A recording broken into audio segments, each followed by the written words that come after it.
Alors, on est en Arizona, au Grand Canyon, plus précisément le Canyon Ouest. C'est un endroit magnifique, dangereux aussi, parce que j'étais à quelques mètres du bord, puis en bas de ça, il y a la rivière Colorado, à peu près 4000 pieds plus haut. Mais je voulais vous parler un peu des élections américaines, qu'est-ce qui s'est passé, les fameux midterms, les élections de mi-mandat. En Arizona, ça a été un autre, au niveau sénatorial, c'était un autre endroit qui a été gagné par les démocrates. Ça avait fait l'objet, souvenez-vous, la présidentielle d'une contestation. Et puis, grâce notamment à un comté qui s'appelle Mariposa, qui a été remporté par les démocrates, qui a fait un peu pencher la balance du côté de leur côté.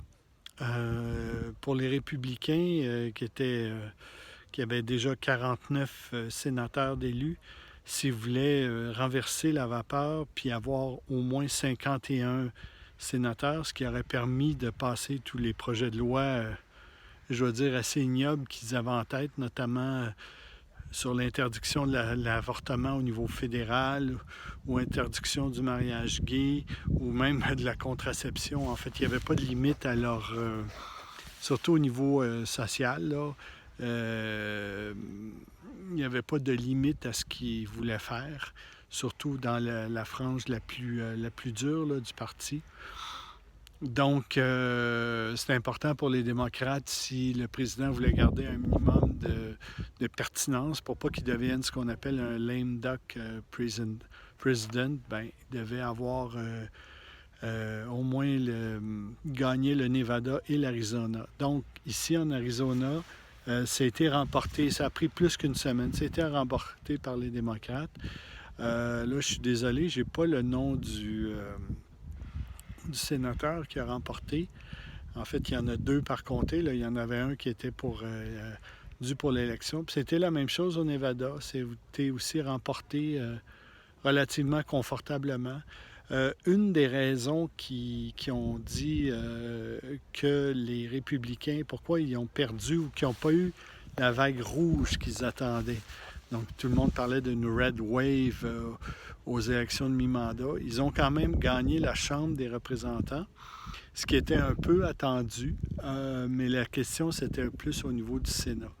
Les chances qu'ils gardent la Chambre des représentants, là, vous savez, les représentants, c'est eux qui représentent les comtés.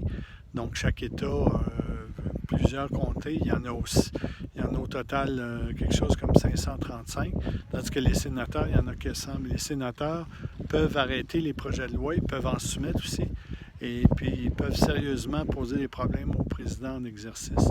Donc habituellement, les midterms, c'est favorable à l'opposition, dans ce cas-ci, les républicains, mais ils n'ont pas percé. Donc je reviens à mon explication. Une des explications, c'est que la fameuse renversement de Roe v. Wade, là, la loi qui datait de 1973, qui donnait aux républicains, qui donnait au niveau fédéral le droit à l'avortement, qui était enchâssé, pas enchâssé par la Constitution, mais plutôt permis par la Cour suprême.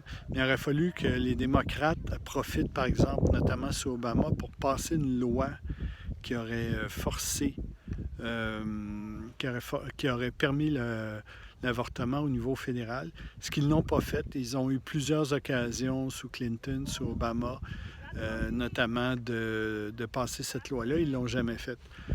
Biden n'avait pas les voix, en moins qu'il se débarrasse de ce qu'on appelle le filibuster au niveau du Sénat, c'est-à-dire que le filibuster, c'est quand on dit que ça prend un minimum de 60 sénateurs pour passer une loi. Si on enlève le filibuster, ben là, les démocrates sont capables, avec leur majorité de 51. 51, pourquoi? Parce que le vice-président compte pour un sénateur. Donc, Kamala Harris a le droit de vote lorsqu'il y a égalité. Donc, quand c'est 50-50, les démocrates vont gagner. Sauf que, comme ils laissent le filibuster, ben, ça prend 60 voix, puis ils ne sont pas capables d'aller chercher 10 voix chez les républicains. Les sénateurs, il faut savoir, sont assez indépendants. Ils votent votent pas toujours du côté de la majorité, de leur majorité ou du président. Ils vont souvent, il y en a des sénateurs comme Joe Manchin, par exemple de Virginie-Ouest, qui vont voter du côté des républicains parce qu'il dit que c'est un démocrate de la Virginie. Alors, les démocrates de la Virginie-Ouest, ils votent comme ça. Ils votent comme des républicains, semble-t-il. Mais il y a beaucoup de corruption aussi derrière, là. Donc, ce qui fait que ces élections de mi-mandat, à cause justement de la loi passée par pas la loi, mais du renforcement de Roe v. Wade par la Cour suprême, ont beaucoup choqué les électeurs démocrates, les femmes en général,